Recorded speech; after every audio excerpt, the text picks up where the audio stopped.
Alright guys, today we'll take a look at even more things that will make your life much easier in Dune Awakening, from saving a lot of time to getting a lot more resources, all the way to grabbing unique rewards that you likely didn't even know you could get that early. So without further ado, let's jump right in. Coming up to number 1, do yourselves a favor and get the Drillshot as soon as possible. Pretty much every step of the upgrade tree will have one version of these besides the uniques you can also find, but if you get this plus some heavy ammo, you're going to absolutely blast through enemies that have a lot of shields. They can be very annoying, especially the melee ones that constantly overwhelm you, and I kinda know firsthand from the deep desert how strong drill shots can be, because they also consume some of your enemy's stamina as they have to dodge away, so you're pretty much going to have even more chances to keep them away from you. You can line up multiple of the shots as well at the same time because it shoots in bursts of 2, so overall absolutely recommended. And speaking of that, some of you have asked me during live streams, how do you switch the shoulder camera? You pretty much do it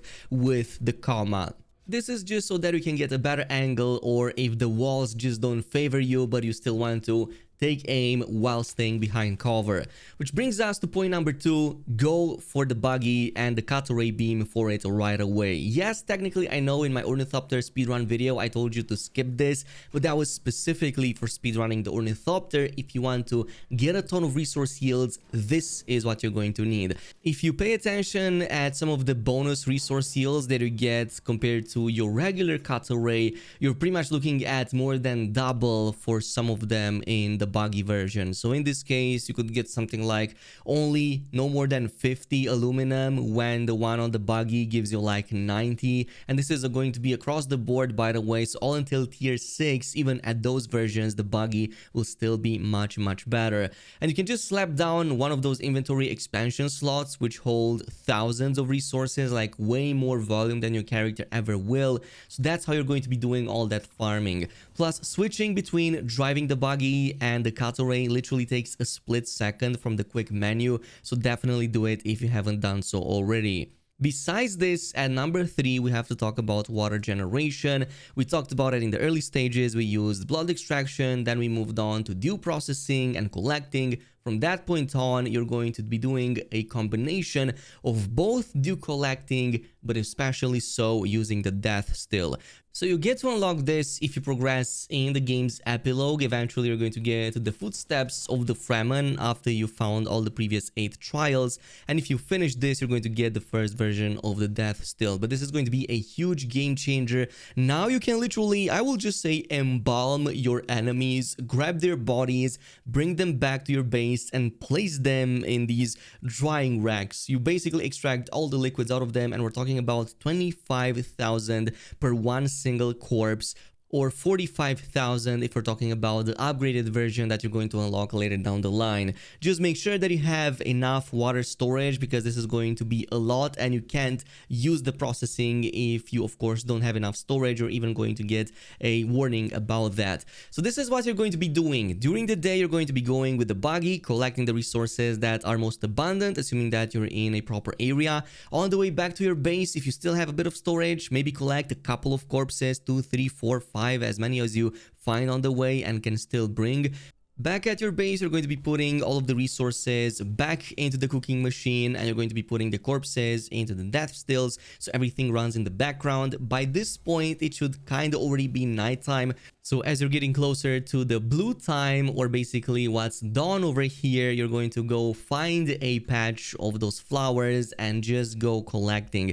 You will need a lot of the decaliter Johns. Eventually, you're going to unlock the 20,000 version as well, but for the time being, go with like 5 decaliter Johns. You can collect 50,000 water literally within seconds. Get about 10 of them, and that's going to be 100,000. So that's going to cover your needs for hundreds of end game materials over there. Which brings us to number 4, and that's going to be all about circuits. This can actually be a very useful mechanic to keep your base storage a lot more organized, so that you know exactly where your resources go and come out of without having to constantly shift through tons of storage boxes. So let me give you a practical example and a breakdown. In this case, if you head over to any machinery that has storage, such as refineries, you're going to notice that there are 2 columns. The one on the left is basically the input, or what goes inside of the machine.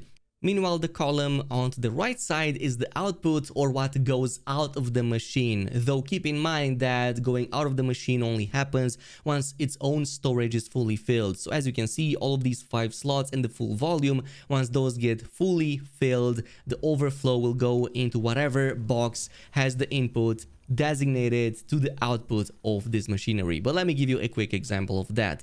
In this case, we have this spice refinery and 2 chests next to it. The one on the left side will be our input, or from where we draw resources. The one on the right side will be the output, or where the excess resources will flow into. So in this case, what I'm gonna do is go right here to the refinery and set its input to circuit number 8. What this means is that now my machinery will draw resources from all of the containers in my base that have their output on circuit number 8. So what we have to do for that, we're gonna go to this left side chest and now change that output to circuit number 8. This means that the output of the box will correspond to the input of the machinery, both of which are going to be on circuit number 8. So now if I go back to my machinery and check out if I can craft, in this case, the spice dust from inside of it, you can see that it appears right here. In case you're seeing a mismatch, the number being lower or non-existent, it may not be that you're missing the resource altogether, it's just that maybe your resource is in a chest on a circuit that's not corresponding to that of the machinery you're using right now. So just keep that in mind, don't panic, you did not lose your resources, maybe you just have the circuits mismatching. I can even go a step beyond this and also make use of another chest. So let's say, for example, I go back to my machinery, but this time around designate its output to a different circuit. Let's just say circuit number 7, so that any overflow actually goes into it and not randomly in other chests. So once that is done, I'm gonna now go to the chest on the right side this time around and set its own input to 7 now. So what this means is that everything that overflows from the refinery on circuit 7 will now be an input or get drawn inside of the chest automatically, because that's going to have its input on circuit 7. Obviously, you can make stuff a lot more complex than this and kind of even make feedback loops, and depending on your guild size, for example, or your operation, you can make this a lot more convenient depending how you want to set up the circuits. But for now, for anybody who's playing solo, this should suffice. Now, moving on to number 5, don't skip on fully finishing the advanced training for all of the classes in the game, because you're missing out otherwise on some insane stats, great abilities, but most important, at the end of every advanced training, you get a special unique that's actually almost on par with many of the endgame tier 6 items. Like, for example, in this case, the Mentat advanced training, once I finished it, gave me one of the strongest snipers in the game. That's way better even than the tier 5 one that I got, and on par with the one you get at tier 6, which is again full on endgame. Besides that, we also have a ton of very useful passives, like my HP is almost 50% higher, my stamina is almost double than before, sun tolerance is way stronger, I'm almost immune to poisons, and on top of that, my fuel consumption and the degradation of all of my vehicles is way lower, because I invested a lot more points as I advanced to that training. So let me show you how to get the basic and the advanced versions of the trainers. In the case of the basic ones, you're going to find them all in Haga Basin. In this case, we're gonna get the Trooper and the Planetologist in Haga Basin South. Trooper is at Griffin Reach Trade Post, and the Planetologist is just outside Imperial Testing Station number 2 at the top of it. Then we have the Mentat trainer, which is going to be right here at Rift Watch, very close to the Haga Rift. Pinnacle Station, if you go here, you're going to find the Swordmaster. And finally, if you head over to the Helios Gate, which is not too far away, you're going to find the Bene Gesserit basic trainer. And I recommend to go ahead and just find and also complete their quick missions. Meanwhile, all of the advanced versions of the trainers, with the exception of the Planetologist, will be at the player hubs. So in this case, going to Arakin, you're going to find the Mentat advanced trainer right here at the Salusan Bull, which is going to be very close to the right side of the entrance. Meanwhile, for the Trooper trainer, you're going to want to go up the stairs to the left and then backtrack a little bit. You're going to find her right here on the upper balcony. Meanwhile, for the Bene Gesserit advanced trainer, you're going to find it very close to the weapons merchant in Harko village, over here close to the main plaza. And if you go a bit further away from it, a bit up north here, up this corner, you will also find the advanced Swordmaster trainer in the same area. For completing all of their tier 2, 3, and also unlocking all of the 3 capstones for each and every single one of them, you will need to complete about 6 missions for every single one of them. That's why I recommend getting all of them at the same time, so when you go back to Haga Basin to complete them, you can do it in one quick swoop. Now, for time reasons, I'm not going to go over every single one of them, as they are quite self-explanatory and easy to follow. Some of them are a bit annoying because you have to use some of the abilities for their respective skill trees, but once you do get them, like I said, you have some very strong options. So let me show you exactly what you get for each and every single one of them. So in the case of the Mentat, I got Thufir's best sniper rifle. This comes with 262 damage per shot, even though it's only a 2 clip size compared to the 3 I got from the Mark 5 version. It's almost on par with the Mark 6. Technically, you can also get this as a rare drop from the Wreck of Delphis if you're lucky enough, but you can actually get this as a guaranteed, and it's also amazing even in the deep desert. In anything else besides that, like Haga Basin, everything gets pretty much one-shotted, including the minigun brutes. In the case of the Bene Gesserit, I got the Adept Disruptor pistol. I'm not sure if this even drops in the Haga Basin, as I've only seen it, for example, in the Deep Desert, but as you can see, its damage per shot is insane. 341, which is way higher even than the tier 6, if you're going with at least something that's similar to it. Meanwhile, for both the Swordmaster and the Trooper, as far as I know, their corresponding uniques only drop from the Deep Desert. So for example, the Jolt Sword I got from the Swordmaster, I've only seen it in one of the testing stations in the Deep Desert. Meanwhile, for the Trooper, you also get a pretty good rifle. Planetologist also gives you a still suit equivalent of tier 5, not like the best or anything, but it's pretty decent. However, for Planetologist, you mostly need those passives and the extra points for them. So let's talk about the Planetologist and how to unlock it, because chances are you started at testing station 2, you finished all of the quests over there, then you moved on to Western Vernilius Gap at testing station 197, which is where you find him next, and also completed the quest for him. But from that point on, your contract was like waiting for more contracts. So how do you progress from here? Well, to find the next step for the Planetologist, you need to go back to his garden back at the top of testing station number 2. That is basically it.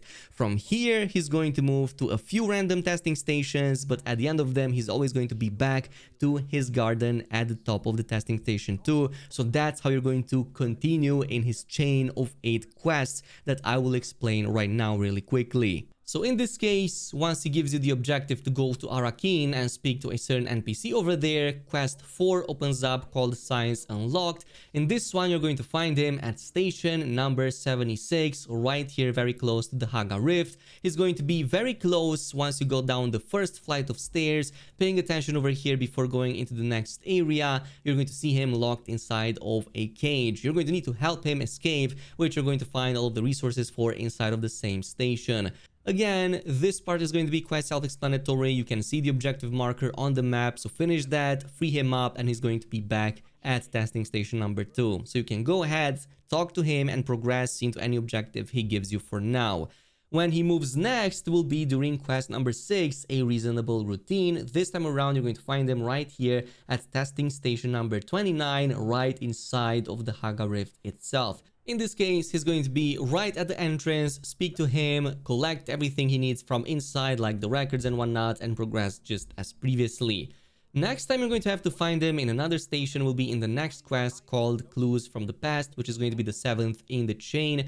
This time around, you need to traverse to testing station number 71 right here in Oldham region. And for this, you're going to again find him at the very start.